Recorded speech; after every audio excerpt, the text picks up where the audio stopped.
the Achilles tendon. The throw works just like a crowbar, where your leg is the lever and your hip is the fulcrum. The trick is positioning your body in just the right place. If you're just an inch off the placement of your thigh and hip, the amount of energy needed to throw an opponent can more than double. But performed correctly, Uchimata requires almost no energy, yet it can deliver up to 5,000 pounds of force. If it weren't for the mat, a throw like Uchimata would be enough to cause serious injury or even paralysis. You use the strength of your legs to maintain your dominant position while you secure the choke. Just a few pounds of pressure on the collar of his gi is enough to reduce the blood flow to the brain to a trickle and end the match. Hold this move for 10 seconds and the fighter will black out. Hold it just a bit longer and he's dead. By bending the elbow across the fulcrum of your hips, you're subjecting the weak joint to the leverage of two strong forces: the pull of your thighs on his shoulder and your hands on his wrists. As little as 1,000 pounds of force can be enough to destroy the elbow. The leverage of the armbar can supply much more than that. The sacrifice throw is a simple lesson in conservation of energy. The stronger the opponent attacks, the further he gets thrown. It works like a catapult, where your opponent's momentum supplies the counterweight. The faster he's going, the further he's going to fly. And the harder he's going to land. That land with the side, ball, or top of the foot. The gastrizin uses the heel to deliver the blow. This alignment of the heel, ankle, lower leg complex channels some 2,000 pounds of force into the opponent. More than enough to break a baseball bat. The higher you can lift your opponent in this move, the faster he'll hit the ground. It's not just your force working against him. His acceleration due to gravity can mean his head hits the ground with a 3,500-pound impact. On a hard surface like concrete, this is more than enough to cause a serious brain injury.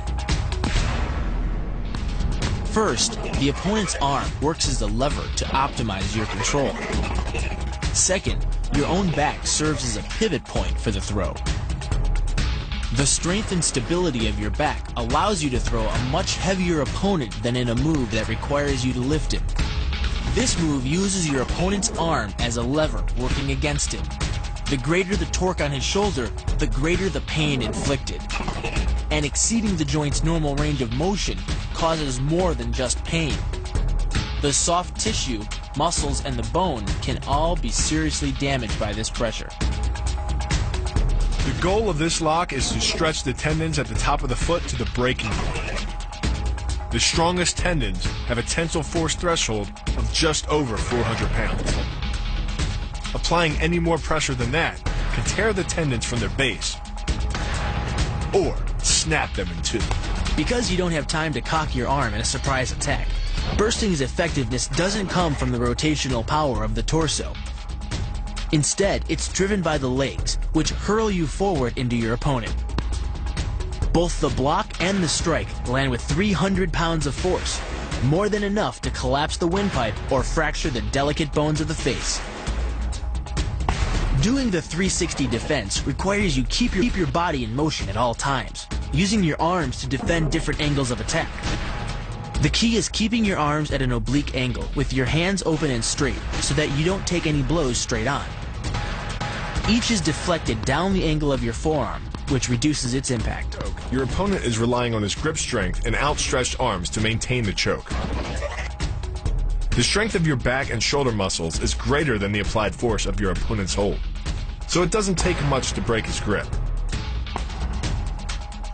And the closer your hands are to your own neck, the greater the leverage.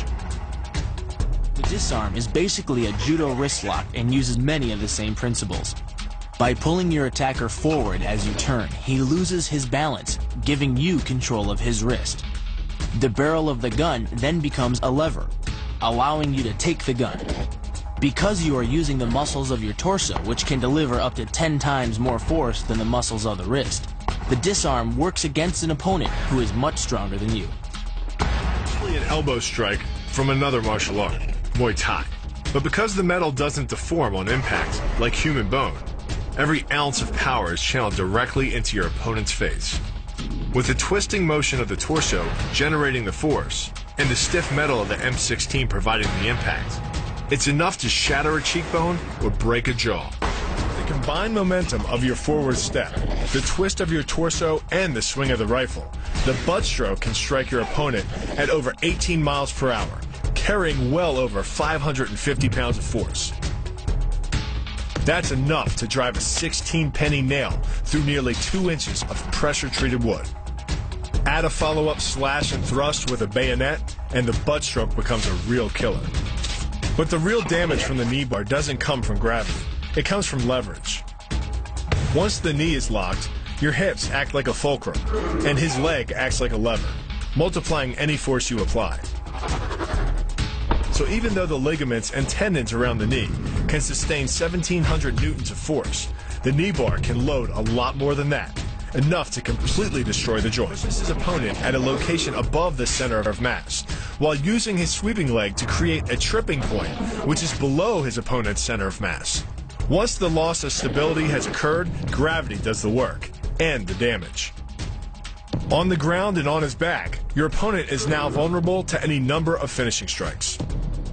Much like a nutcracker, your forearm and biceps apply pressure to your opponent's carotid arteries. Located on either side of the trachea, these two arteries are the only way to get blood to the brain. It can take less pressure than squeezing an orange to stop the flow of blood to the arteries. And with no blood flow, the brain shuts down almost instantly. Fight over. Control of your opponent's leg, you turn his hip into a pivot point. And there are two forces being imparted about the pivot point, one by the arm above and one by the sweep below. These forces act as a couple, resulting in your opponent's rotation that slams him right to the deck. And given the speed of rotation and the force of gravity, that impact could cause permanent injury.